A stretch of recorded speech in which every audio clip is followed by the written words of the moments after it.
Palakkad municipality ബി.ജെ.പിയുടെ സംസ്ഥാന president വീടാന്തരം കയറി വർഗീയത പറഞ്ഞ്, ജാതീയത പറഞ്ഞ്, നിങ്ങൾ ഓർക്കുന്നുണ്ടോന്നറിയില്ല, ശ്രീ റിജിൽ മാക്കുറ്റി, ഞാൻ അങ്ങയുടെ ചോദ്യത്തിനുള്ള മറുപടി പറഞ്ഞു.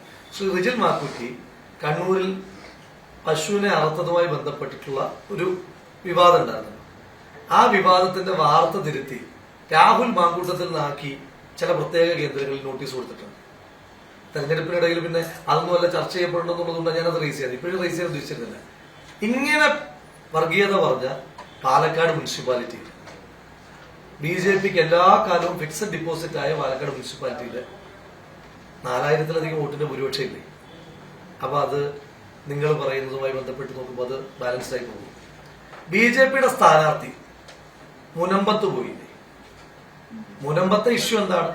മുനമ്പത്ത് ഒരു മനുഷ്യൻ പോലും കുടിയൊഴിപ്പിക്കപ്പെടില്ല എന്ന കൃത്യമായ ഉറപ്പും ധാരണയും ഉള്ള വിഷയമാണ്. ഒരു മനുഷ്യൻ പോലും അവിടെ കുടിയൊഴിപ്പിക്കാൻ പാടില്ല എന്ന നിലപാട് ആർക്കെങ്കിലും വ്യത്യസ്തതയുണ്ടെന്ന് ഞാൻ വിചാരിക്കുന്നില്ല. ആ മുനമ്പം വിഷയത്തെ ആളുകളുടെ കൺസേൺ വർദ്ധിക്കട്ടെ എന്ന നിലപാടെടുക്കുന്ന ആരൊക്കെയാണ്? RSSും സ്റ്റേറ്റ് ഗവൺമെന്റുമാണ്. അതുകൊണ്ടാണല്ലോ വിളിച്ച ലേസൺ മീറ്റിംഗ് പോലും ഡേറ്റ് മാറ്റുന്ന സാഹചര്യം, തെരഞ്ഞെടുപ്പിന് മുൻപ് വേണ്ട എന്ന സർക്കാർ നിലപാടുണ്ടായിരുന്നു. അത് ചർച്ച ചെയ്താൽ ഇവിടെ റിഫ്ലക്ഷൻ ഉണ്ടാകേണ്ടുന്ന ചക്കാന്തര അടക്കമുള്ള സ്ഥലങ്ങൾ അവിടെ ആർക്കാ ഭൂരിപക്ഷം? ഇനി പച്ചയ്ക്ക് വർഗീയമായി ധ്രുവീകരണത്തിന് ശ്രമിച്ച പത്രപരസ്യം ഉണ്ടല്ലോ, ആ പത്രപരസ്യം റിഫ്ലക്ട് ചെയ്യപ്പെടേണ്ട പ്രായരിയിൽ ആർക്കാ ഭൂരിപക്ഷം? എല്ലാ മേഖലയിലും ഭൂരിപക്ഷം ഉണ്ടാവുകയും പാലക്കാടിന്റെ ചരിത്രത്തിലെ, പാലക്കാട് കോൺസ്റ്റിറ്റ്യുവൻസിയുടെ ചരിത്രത്തിലെ ഏറ്റവും വലിയ മാർജിൻ, ആ ഏറ്റവും വലിയ മാർജിൻ ഉണ്ടാവുകയും ചെയ്യുമ്പോൾ അത് എങ്ങനെയാണ് അത്തരമൊരു ആരോപണം ഉന്നയിച്ച നിലനിൽക്കുക? അതുകൊണ്ടാണ് ഞാൻ പറഞ്ഞത് ആ ആരോപണങ്ങൾ അവിടെ തന്നെ കിടക്കട്ടെ. 2026 അത് സ്വാഭാവികമായിട്ടും എനിക്ക് ഗുണം ചെയ്യും. അതവിടെ കിടക്കട്ടെ. ഞാൻ പറഞ്ഞല്ലോ, പാലക്കാട്ട് വർഗീയ വിരുദ്ധരായ മുഴുവൻ മനുഷ്യന്മാരുടെ, അങ്ങ് കൈരളിയുടെ പ്രതിനിധിയാണല്ലോ, CPM ജനത്തിന്റെ, ക്ഷമിക്കണം, CPMകാരുടെ വോട്ട് എനിക്ക് കിട്ടിയിട്ടുണ്ട്. CPMന്റെ എനിക്ക് പേര് പറയാൻ പറ്റുന്ന ആളുകളുടെ വോട്ട് കിട്ടിയിട്ടുണ്ട്. ഇനിയും വർഗീയത വിടാൻ ഉദ്ദേശിക്കുന്ന മനസ്സുകൊണ്ട് വിട്ടുകഴിഞ്ഞ RSSൽ നിന്ന് പരിവർത്തനം സംഭവിച്ച ആളുകൾ, വാർത്ത കൊടുക്കുമ്പോൾ ശ്രദ്ധിക്കണം, RSSൽ നിന്ന് പരിവർത്തനം വന്ന, എന്നാൽ നിങ്ങൾ BJP ആണെന്ന് ഇപ്പോഴും തെറ്റിദ്ധരിച്ചുകൊണ്ടിരിക്കുന്ന എത്രയോ മനുഷ്യന്മാർ വോട്ട് കിട്ടിയ, വാക്കുകൾ വളരെ ശ്രദ്ധിച്ചു വേണം വാർത്തയാക്കാൻ. RSSൽ നിന്ന് പരിവർത്തനം വന്ന, നിങ്ങൾ BJP ആണ് എന്ന് തെറ്റിദ്ധരിക്കുന്ന എത്രയോ ആളുകളുടെ വോട്ട് കിട്ടിയിട്ടുണ്ട്. എല്ലാ ആളുകളുടെയും വോട്ട് കിട്ടിയിട്ടുണ്ട്.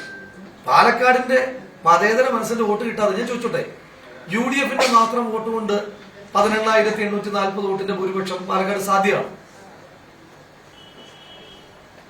സാധ്യമല്ല. അത് എല്ലാവരുടെയും വോട്ടുണ്ട്. മതേതരമായി ചിന്തിക്കുന്ന മുഴുവൻ മനുഷ്യന്മാരുടെ വോട്ടുണ്ട്. എല്ലാ അക്രോസ് പൊളിറ്റിക്കൽ ഓർഗനൈസേഷൻസ് വോട്ടുണ്ട്. വർഗീയതയ്ക്കകത്ത് ഭൂരിപക്ഷമെന്നോ ന്യൂനപക്ഷമെന്നോ, വർഗീയത ഒന്നേ ഉള്ളൂ, ഒറ്റ വർഗീയതയുള്ളൂ. നമ്മളെന്തിനാ അതിനെ കള്ളിതിരിക്കുന്നത്? വർഗീയത എന്ന് പറഞ്ഞാൽ എന്താ? ഇതര മതവിദ്വേഷം പടർത്തുന്ന എന്തും വർഗീയതയാണ്. അതിലെ ന്യൂനപക്ഷം എന്നും ഭൂരിപക്ഷം എന്ന് പറയാൻ പറ്റുന്ന എങ്ങനെയാ? ഭൂരിപക്ഷം എന്ന് പറയുന്നത് മതേതരമാണ്. ഭൂരിപക്ഷം മതേതരവാദികളുടേതാണ്. വർഗീയവാദികളുടേത് ന്യൂനപക്ഷമാണ്. ന്യൂനപക്ഷം വർഗീയത എന്നല്ലേ പറഞ്ഞത് കേട്ടോ. വർഗീയവാദികളുടെ എണ്ണം കുറവാണ്. ഭൂരിപക്ഷവും ഈ രാജ്യത്തെ ഭൂരിപക്ഷം ആരാണ്? ഈ രാജ്യത്തെ ഭൂരിപക്ഷവും മതേതരവാദികളാണ്. ചെറിയ നമ്പറാണ് ഈ വർഗീയമായി ചിന്തിക്കുന്ന ആളുകൾ. അതെല്ലാം എതിർക്കപ്പെടേണ്ടതാണ്. പിന്നെ അങ്ങ് ചോദിച്ച പ്രകടനം, ഒരു മാധ്യമ സ്ഥാപനം വാർത്ത കൊടുത്തു, UDFും SDPയും ചേർന്ന് പ്രകടനം നടത്തി. അങ്ങനെ ഒരു പ്രകടനം നിങ്ങൾ ആരെങ്കിലും കണ്ടു? അങ്ങനെ പ്രകടനം നടന്നിട്ടില്ല. അപ്പൊ ഒരു രാഷ്ട്രീയ പ്രസ്ഥാനം അവര് പ്രകടനം നടത്തിയതിന് എനിക്ക് എന്താ ചെയ്യാൻ കഴിയും? ഇനി അത് നിരോധിക്കപ്പെട്ട സംഘടനയാണോ? ആണെങ്കിൽ അത് പ്രതിരോധിക്കേണ്ടുന്ന ബാധ്യത എന്റേതാണ്. പ്രകടനം നടത്താൻ പാടില്ലാത്തവരാണ് അവരെങ്കിൽ, അങ്ങനത്തെ വിചാരം ചോദിക്കുന്ന ആളുകൾക്കുണ്ടെങ്കിൽ അത് പ്രതിരോധിക്കേണ്ടുന്ന ബാധ്യത ജില്ലാ പോലീസ് മേധാവിയുടേതാണ്. എന്നെ ജനം തെരഞ്ഞെടുത്തത് ജില്ലാ പോലീസ് മേധാവിയായിട്ടല്ല, പാലക്കാടിന്റെ ജനപ്രതിനിധിയായിട്ടാണ്. അതെന്റെ ഉത്തരവാദിത്തം. SDPയും UDFുമായിട്ട് ഒരുമിച്ച് പ്രകടനം നടത്തിയിട്ടില്ല. നീ SDPയുടെ കഴിഞ്ഞ ദിവസത്തെ പത്രസമ്മേളനം ഞാൻ കണ്ടല്ലോ.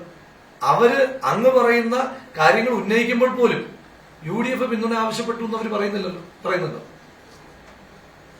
BJPക്കെതിരായിട്ട് വർഗീയത വരാതിരിക്കാൻ വേണ്ടിയിട്ട് BJPക്കാർ പോലും പരിശ്രമിച്ചിട്ടുണ്ട്.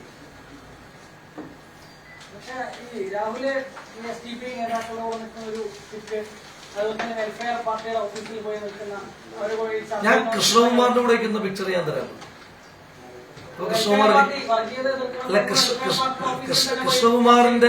കൃഷ്ണകുമാറിന്റെ കൂടെ നിൽക്കുന്ന ഫോട്ടോ ഞാൻ അങ്ങേക്ക് തരാമല്ലോ. ആ പത്രത്തിൽ വന്നായിരുന്നല്ലോ അല്ലേ? കൃഷ്ണകുമാറും ഞാനും ഇടതുപക്ഷ സ്ഥാനാർത്ഥി കൂടെ ഒന്നിച്ചിരിക്കുന്ന ചിത്രം പത്രത്തിൽ വന്നില്ലേ? കൽപ്പാത്തി വെച്ചിട്ട് അല്ലേ? അങ്ങയുടെ ചോദ്യത്തിന് പൂർത്തീകരിക്കട്ടെ. ശ്രീ കൃഷ്ണകുമാറും ഇടതുപക്ഷത്തിന്റെ സ്ഥാനാർത്ഥിയും ഞാനും ഒന്നിച്ച് നിൽക്കുന്ന ചിത്രം എല്ലാ മാധ്യമങ്ങളിലും പോയി, വിഷ്വൽ മീഡിയയിൽ ആ വിഷ്വലും പോയി. അതിന്റെ അർത്ഥം എന്താ? ശ്രീ കൃഷ്ണകുമാറും ഇടതുപക്ഷത്തിന്റെ സ്ഥാനാർത്ഥിയും ഞാനുമായിട്ട് പൊളിറ്റിക്കൽ ധാരണയുണ്ടെന്നാണോ അതിന്റെ അർത്ഥം? നിങ്ങൾ പറയുന്ന ചിത്രം തന്നെ, ആ ചിത്രത്തിന്റെ പശ്ചാത്തലം എടുത്തു നോക്കൂ. ആ ചിത്രത്തിന്റെ പശ്ചാത്തലത്തിൽ നിങ്ങൾക്കതൊരു തുറന്ന സ്ഥലമാണെന്നും ഒരു ക്രൗഡിൽ വെച്ച് കാണുന്നതാണ് നിങ്ങൾക്ക് തന്നെ കൺവിൻസ്ഡ് ആയിട്ടുള്ള ഞാൻ പൂർത്തീകരിക്കട്ടെ. കൺവിൻസ്ഡ് ആയിട്ടുള്ള കാര്യമല്ല അങ്ങേക്ക് കൺവിൻസ്ഡ് ആയിട്ടുള്ള ഒരു കാര്യമാണ്. ആ ചിത്രം വളരെ പബ്ലിക് ഡൊമൈനിലുള്ള ഒരു ചിത്രമാണ്. അങ്ങേക്ക് കൺവിൻസ്ഡ് ആയിട്ടുള്ള കാര്യമാണ്. ഇനിയും പൊതുപ്രവർത്തകരുടെ ചിത്രങ്ങൾ ഒപ്പം നിൽക്കുന്ന ആളുകളെ ഓഡിറ്റ് ചെയ്യാൻ പോയി കഴിഞ്ഞാൽ അങ്ങയും കൊടുക്കും, അങ്ങയുടെ പല നേതാക്കന്മാരും കൊടുക്കും. അപ്പം ഇന്നലകളിൽ അത്തരം വിവാദങ്ങളൊക്കെ ഉണ്ടായ സമയത്ത് ഞാൻ ഏത് വിവാദം ഉദ്ദേശിച്ചത് അങ്ങേക്ക് മനസ്സിലായെന്ന ഞാൻ വിചാരിക്കുന്നത്. ഞാൻ എന്റെ വിശദാംശങ്ങളിലേക്ക് പോകുന്നില്ല. അന്ന് അങ്ങയുടെ പാർട്ടിയുടെ മുൻ സംസ്ഥാന അധ്യക്ഷനായിരുന്ന ആള് പറഞ്ഞത് പൊതുപ്രവർത്തകർക്കൊപ്പം നിൽക്കുന്ന ആളുകളുടെ ചിത്രം അവരുടെ മേൽവിലാസം തിരക്കിയിട്ടാണോ നമ്മൾ ചിത്രം എടുപ്പിക്കുന്നത് എന്നൊരു ചോദ്യമാണ് അങ്ങയുടെ മുൻ സംസ്ഥാന അധ്യക്ഷൻ പറഞ്ഞത്. ആവശ്യമാണെങ്കിൽ അത് ഇനി ആ വിഷയത്തിലേക്ക് പോകാതിരിക്കാൻ വേണ്ടിയിട്ടാണ് പറഞ്ഞത്. അതിന്റെ വിശദാംശങ്ങൾ ഞാൻ പറയാം. ഇനി ഇടതുപക്ഷത്തിന് അത്തരത്തിലൊരു ആരോപണമുണ്ടോ? ഇടതുപക്ഷത്തിന് അത്തരത്തിലൊരു ആരോപണം ഉണ്ടെങ്കിൽ മുഖ്യമന്ത്രിക്കൊപ്പം ഒരാളുടെ ചിത്രം വന്നതിനെ പ്രതിരോധിച്ചത് എങ്ങനെയാണ്? ഞാൻ പറഞ്ഞത് പാലക്കാട്ടെ മുഴുവൻ വോട്ടർമാരെ ഞാൻ കണ്ടിട്ടുണ്ട്. പാലക്കാട്ടെ എല്ലാ വോട്ടർമാരെയും പല മേഖലയിൽ ഞാൻ കണ്ടിട്ടുണ്ട്. പാലക്കാട്ടെ വോട്ടർമാരെ ഇനിയും ഞാൻ കാണും, പാലക്കാട്ടുകാരെ ഇനിയും കാണും. അത് അവരുടെ രാഷ്ട്രീയം നോക്കിയിട്ടല്ല. അവരുടെ രാഷ്ട്രീയം ഇപ്പം ഞാൻ തുടക്കത്തിൽ പ്രഖ്യാപിച്ചൊരു നിലപാട്. നമ്മുടെ നിലപാട് എന്താണെന്നുള്ള പ്രശ്നം. ഞാൻ തെരഞ്ഞെടുപ്പിൽ നിങ്ങൾ ഇത്തരത്തിൽ എന്തെങ്കിലും ചോദ്യം ചോദിക്കുന്നതിന് മുമ്പ് സ്ഥാനാർത്ഥിയായി പാലക്കാട് വന്നിറങ്ങിയതിന്റെ ആദ്യത്തെ ദിവസം ഞാൻ അങ്ങോട്ട് പ്രഖ്യാപിക്കുകയാണ്, വർഗീയമായി ചിന്തിക്കുന്ന ഒരാളുടെ വോട്ട് എനിക്ക് വേണ്ട. ആ വർഗീയതയിൽ നിന്ന് ആരെങ്കിലും ഒരു മാനസാന്തരം ഉണ്ടായി, ഒരു വ്യതിയാനം സംഭവിച്ച് വന്നാൽ നമ്മൾ സ്വാഗതം ചെയ്യുകയും ചെയ്യും. അതുകൊണ്ട് ഞാൻ എല്ലാ ആളുകളുമായിട്ട് കമ്മ്യൂണിക്കേറ്റ് ചെയ്യും, എല്ലാവരുമായിട്ട് കമ്മ്യൂണിക്കേറ്റ് ചെയ്യും. വെൽഫെയർ പാർട്ടിയുടെ ഓഫീസ് നിരോധിക്കപ്പെട്ട സ്ഥലമാണോ ഈ രാജ്യത്ത്? വെൽഫെയർ പാർട്ടി ഈ രാജ്യത്ത് നിരോധിക്കപ്പെട്ട സംഘടനയാണോ? വെൽഫെയർ പാർട്ടിയുടെ പരിപാടികളിൽ എത്രയോ നേതാക്കന്മാരും പങ്കെടുക്കുന്നുണ്ട്. പിന്നെ വെൽഫെയർ പാർട്ടി ഏത് സംഘടനയുടെ രാഷ്ട്രീയ രൂപമാണ്? ഏത് സംഘടനയുടെ രാഷ്ട്രീയ രൂപമാണ്? ജമാഅത്തെ ഇസ്ലാമി. ജമാഅത്തെ ഇസ്ലാമിയുടെ ഒരു സ്ഥാപനത്തിൽ പോകുന്ന തെറ്റാണെങ്കിൽ അങ്ങയുടെ BJP നേതാക്കന്മാരോട് പറയും മീഡിയ വണ്ടിൽ പോകരുതെന്ന്. ജമാഅത്തെ ഇസ്ലാമിയുടെ മാധ്യമ സ്ഥാപനമല്ലേ മീഡിയ വൺ? അല്ലേ? മീഡിയ വണ്ട് പ്രതിനിധികൾ ഇവിടെ ഉണ്ടല്ലോ അല്ലേ? ജമാഅത്തെ ഇസ്ലാമിയുടെ മാധ്യമ സ്ഥാപനമല്ലേ മീഡിയ വൺ? അങ്ങയുടെ സംസ്ഥാന പ്രസിഡന്റ് വരെ പങ്കെടുത്തിട്ടുണ്ടല്ലോ മീഡിയ വണ്ടെ പരിപാടികളിൽ. അതെങ്ങനെയാണ് നമ്മൾ കാറ്റഗറൈസ് ചെയ്യുന്നത്?